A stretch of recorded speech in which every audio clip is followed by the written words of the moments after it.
Saiu o capítulo 1117 de One Piece e o Oda não decepcionou. Trouxe de volta figuras antigas que não víamos há mais de 1000 capítulos. Zoro iniciou uma luta de alto calibre que, sinceramente, será que o Zoro consegue sair bem dessa luta? Bom, de antemão foi algo que entendemos melhor o nível atual da força do Zoro em um comparativo. O robô gigante entra em uma luta, e mais, o Vegapunk abre mais sua boca e fala sobre os D. Vamos entender todos os detalhes nessa análise de capítulo e também teorizar algumas possibilidades sobre as pistas deixadas. Raul Bizarro aqui, e galera, estamos em uma reta importante da história de One Piece. Primeiro que, segundo Oda, estamos na reta final. Se bem que já faz anos que ele fala isso, né? Sempre a mesma história. Porém, agora ele começou a revelar os verdadeiros segredos do mundo, do passado, das Akuma no Mi, sobre o século vazio, sobre Nika, sobre o governo mundial e várias coisas. E ainda ele obteve a ajuda de um certo carinha cabeçudo para espalhar a fofoca pro mundo todo. E nessa, o Vegapunk começou a soltar a língua. E o bichão é linguarudo, né? Tanto em tamanho quanto em fofoca. E o maior segredo foi que o grande reino representado por Joy Boy foi derrotado. E o uso das armas ancestrais na guerra do passado resultou em uma subida de 200 metros o nível do mar. Nesse momento, os Goroseis e Mu começaram a virar dos avessos de tão nervosos do Vegapunk dando essa informação. E a declaração de Vegapunk continua nesse capítulo que vamos analisar. Mas antes, já faz uma análise se vale a pena você se inscrever no canal e ativar as notificações. Ah, nem precisa analisar, né? Você tá ligado que temos 3 vídeos de One Piece por semana. Como não amar um canal que posta 3 vídeos de One Piece por semana? Se inscreveu? Ativou as notificações? Então bora pra análise. E o título do capítulo é Mu, M-O mesmo. Mas para o final da análise você vai entender o porquê é Mu. E o significado que essa palavra pode ter em japonês. Não é mo de mozão não, hein? Tá pensando errado. Só porque passou o dia dos namorados aí, você tá achando que é mozão, né não? E começa com a história de capa de Yamato, com ela abraçando Nekomamushi e Ryugoro sorrindo atrás da capa. Embaixo tá escrito Peregrinação de Yamato, a cria do demônio, representante suplente da colheita do ouro, indo visitar o mundo dos Yakuza para dar seus cumprimentos. Bom, nada demais nisso. Sei lá, uma história de capa legal, mas não mostra nada novo. Vimos esses personagens recentemente, não faz nem 100 capítulos, né? E já sabemos que são amigos. Enfim, o capítulo começa com mais reações ao redor do mundo sobre a declaração de Vegapunk. E em Hatinoso, vemos alguns piratas querendo ir em busca de tesouros ao fundo do mar. E outro pirata grita dizendo: "Idiota, não é como se o mundo todo fosse a cidade de ouro."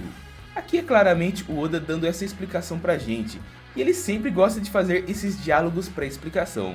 Eu acho que ele meio que quis dizer, não é como o mundo todo, embaixo do mar todo, fosse a cidade perdida ou algo do tipo. E agora o Oda mitou, trouxe alguns personagens na cena de Hatinoso que eu sei que vocês estavam esperando pra ver eles aparecerem.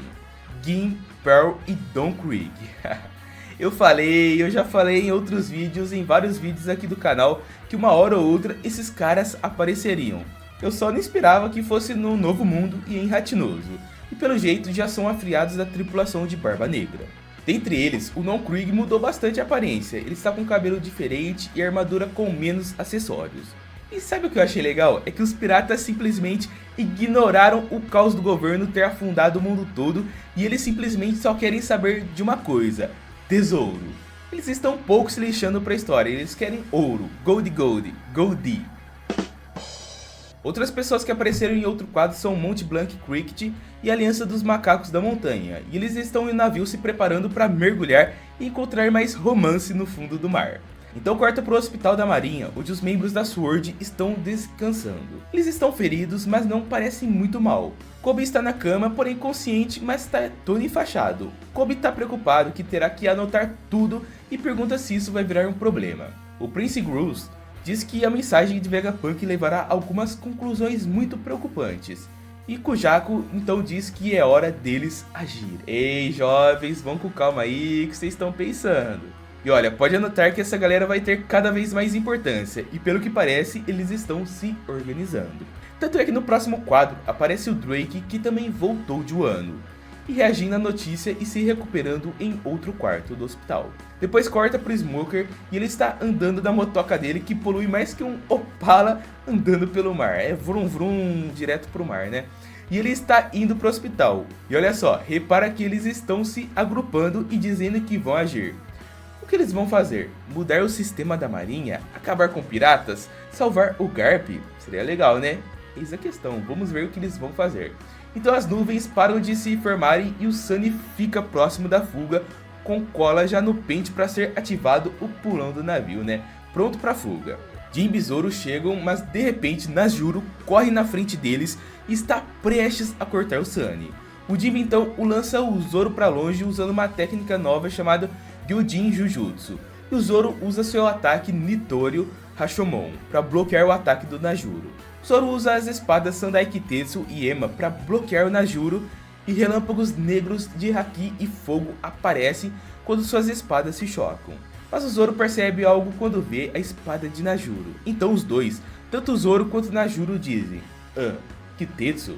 Ou seja, os dois ficam impressionados com o nível de espada que os dois têm. Zoro manda o Gorosei pra longe e o Zoro também é repelido e o Jinbe pega o Zoro. E o Zoro grita falando pra tirarem o navio agora mesmo que eles vão pular. Então aparece a marinha dizendo que vão acabar com o navio de Elbaf e aparece um quadro muito da hora com os piratas gigantes atacando. Ai ai, eu quero só ver quando essa cena linda for animada. Esses piratas gigantescos pra cima da marinha. Depois aparece o Luffy de volta à forma normal e Dory e Brog estão perto da costa. Então eles gritam pro navio de Elbaf zarpar. Luffy se pergunta onde foi o Arcuri, porque ele parou de persegui-los, que é o javalizão lá, né, dos Gorosei. Então os outros Gorosei, com exceção de Najuro, cercam um antigo robô gigante. E os Goroseis percebem que é o robô que atacou Mary Joyce há 200 anos. Então a mensagem de Vegapunk continua enquanto o Gorosei salta sobre o antigo robô gigante. Vegapunk diz que gostaria de deixar uma última mensagem para aqueles espalhados pelo mundo, para aqueles que carregam o D em seus nomes. Então aparece um quadro com Barba Negra, Beppo chamando o Law, Kobe pensando no Garp e no Luffy, Sabo no Ace e no Luffy e o Drago com uma cara fechada como sempre e um balão de fala com 3 pontinhos, sempre quieto e não comentando nada. Cara misterioso demais, né? Então Vegapunk diz, dentre vocês... E a mensagem é cortada pois o robô ancião leva um golpe e ele se parte em pedaços. Não se parte em pedaços, não é destruído, mas vários pedaços dele acabam saindo do corpo. Porém, o começo da palavra restante da frase aparece e aparece um mo, um M1O. E esse mo tem significado em japonês. O mais provável, de acordo com a tradução, seria um também, ou pode ser o início de uma palavra qualquer. Então poderia ser dentre vocês também mais alguma coisa. Seria tem outro Joy Boy, tem um traidor, tem sei lá o que. Bom, isso abre margem para muitas coisas. Eu particularmente não acho que seria dentre vocês tem um Joy Boy, pois nós já sabemos que o Luffy é o novo Joy Boy. Não precisaria desse mistério todo, esconder essas coisas. Eu sei que abalaria o mundo essa revelação, porém poderia deixar mais claro. Eu precisava fazer esse mistério para nós. Eu achei essa ideia de um traidor legal. Vamos pensar que os D eram aliados de Joy Boy, como um reino tão poderoso perdeu. Pode ser que esse traidor ajudou a aliança dos 20 reinos. Se no reino antigo as tecnologias mais avançadas eram feitas por eles, como a aliança tomou esse poder? Que provavelmente é Uranus. Pode ter sido por meio desse traidor, né? Bom, eu gosto dessa ideia. Mas isso também abre muita margem para traduções. Talvez poderia ser, dentre vocês há um rei. Ou vocês também são reis, ou nobres. Ou dentre vocês há outro Joy Boy. Eu não gosto muito dessa ideia, porém se for, é um baita plot twist que abre margem pra muita coisa. E se for 2 Joy Boys dentre os D, provavelmente é Luffy e Barba Negra, né? E olha, já tem várias teorias quanto a isso. E se for nessa linha, um Joy Boy é do bem e outro do mal? Ou os dois são do bem e vão combater o governo mundial? Legal, né? Bom, eu vou pesquisar mais sobre esse Mo e fazer um vídeo específico aí só destrinchando essa frase do Vegapunk e caminhos que ela pode levar. Depois aparece Vivi se perguntando o que Vegapunk estava tentando dizer. E no final do capítulo aparece York caída no chão aliviada que a transmissão acabou.